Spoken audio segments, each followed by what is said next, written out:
Anong mensahe ang kailangan marinig ng mga Leo sa buong buwan ng September 2024? Pwedeng nangyayari na to o mangyayari pa lang.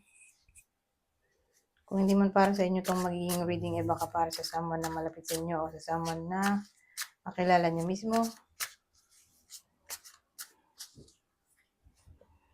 Baka may lumabas na gender mamaya, gawin nyo na lang energy, masculine at feminine energy. Pwede rin naman na huwag nyo nang pansinin ang gender.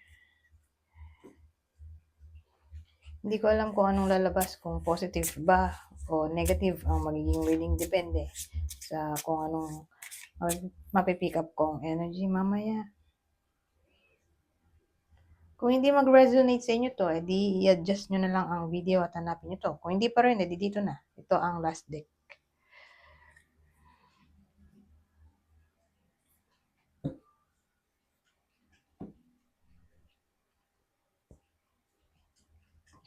So,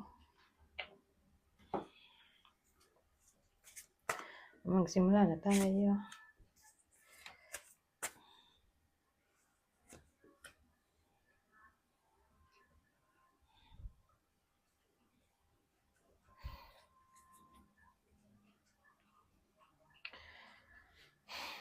So, sa case na to,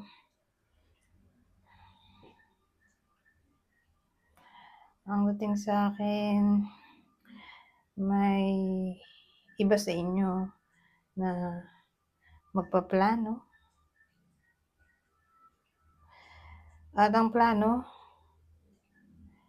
ay magmuni-muni. Ganon. Para bang magdidesisyon yung iba sa inyo na mapag-isa na lang muna. Dahil gusto nila makapag-isip-isip.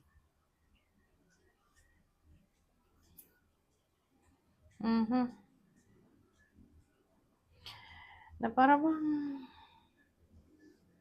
magiging introvert yung iba sa inyo. Sa October,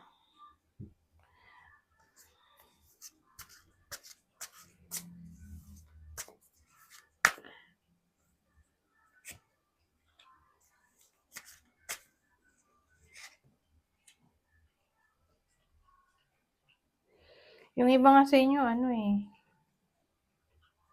either nangyayari na to o mangyayari pa lang, pero mag-i-spy sila. Pero kung wala naman silang interest kahit kanino, edi ang possibility dito ay may someone na mag-i-spy sa iba sa inyo. So again, kung wala kayong interest kahit kanino, wala kayong gustong i-spy, edi baka may someone na nag-i-spy sa iba sa inyo. Pero kung alam niyo sa sarili niyo, interesado kayo sa someone, edi kayo to na mag-i-spy. Okay, dun sa crush nyo o sa ex nyo o kung kanino man yan na interesado yung iba sa inyo.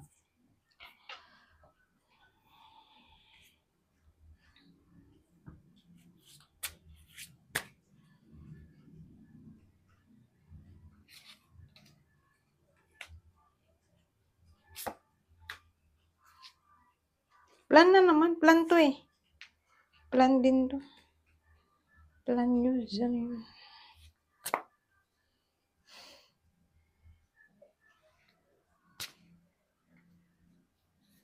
Plano na maghatid ng balita siguro yung iba sa inyo. Sa tao na malapit sa iba sa inyo. Para bang may masasagap na balita yung iba sa inyo tapos ang ending. Magdidesisyon yung iba sa inyo na ikwento yung nasagap nilang balita. Sa someone nakakilala nila.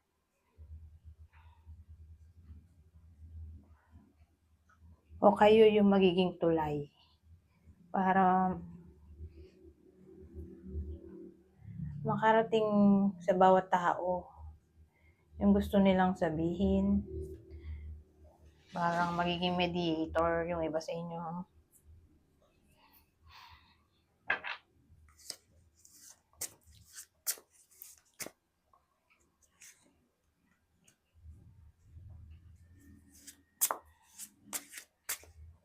Negotiation.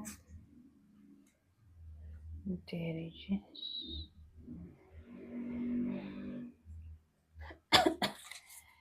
So, ano to?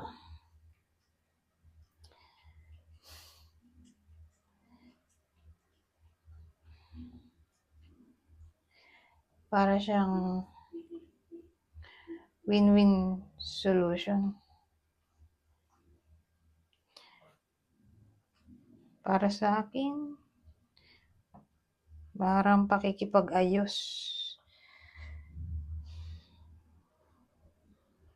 na ginamitan ng intelligence.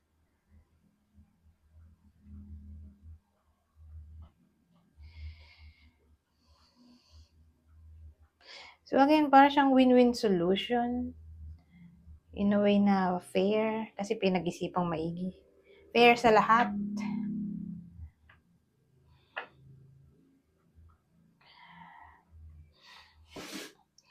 Well, anyways, ang haba pa ng video. Ang haba pa ng time. Dagdagan nga natin to.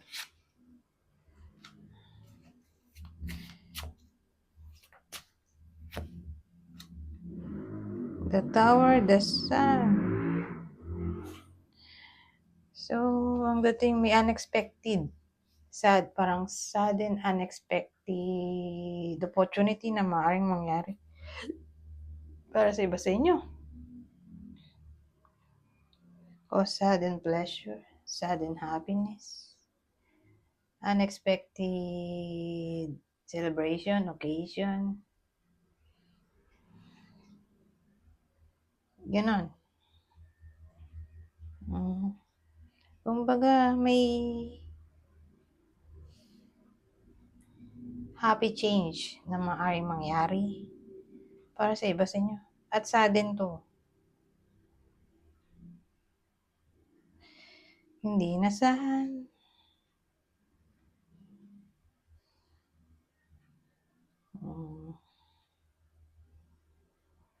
Ano pang mabubuo ko dito?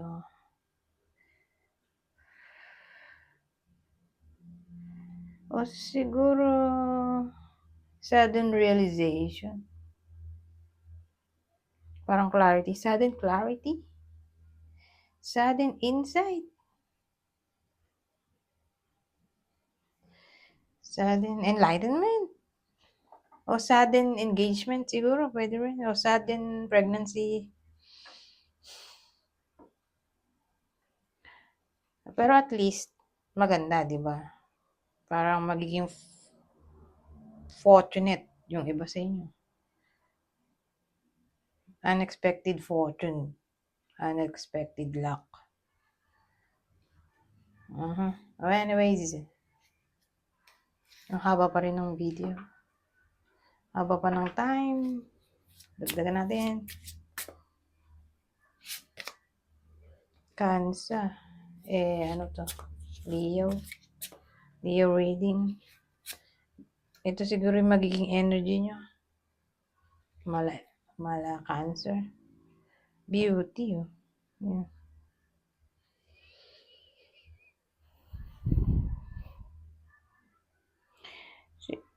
Pwedeng ganito. Yung magiging way ng iba sa inyo para i-attract ang crush nila. O ex. O someone na interesado sila. Sa pamamagitan ng Cancer. Quality, personality. Yun yung panglulure niya. O gagawin niyang tactic, strategy para malure sa kanya yung tina-target niya. Para bang beauty appearance. O tawag doon, ganda points. So, ang gagawin niya ay magkukook siya. Magde-decorate. Maglilinis. Parang nanay. Quality ng nanay. Protective. Nurturing, caring, loving. Saka somewhat intuitive. Hindi na kailangan sabihin. Alam na niya ang gagawin niya. may kusa. So, ganyan, yung energy ng iba sa inyo. Whether babae o lalaki, ganun. Yung magiging way niya para ma-attract yung kung sino man yung gusto niya i-attract sa buhay niya. Kasi may beauty tayo dito, para siyang tawag doon yung pag manliligaw ka, ito yung gagawin mo o ng iba sa inyo para magmukhang kaaya-aya sa paningin ng crush o ex.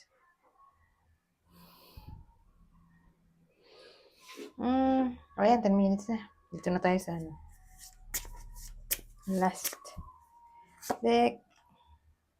Virgin.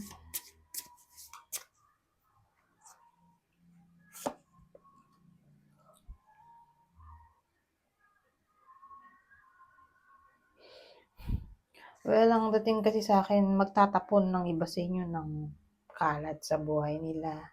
Lalo na kung fake.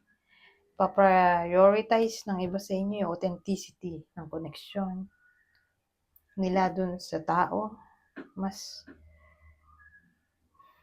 bibigyan niya ng importance yung someone kapag totoo siya sa sarili niya, authentic. Ganun. Yung hindi siya nagpapanggap bilang ibang tao, mas magugustuhan nyo yung tao na i-keep nyo sa buhay nyo kapag totoo siya sa sarili niya, saka original siya. Okay? Hindi siya nanggagaya. Ayaw nyo sa fake. Ganyan.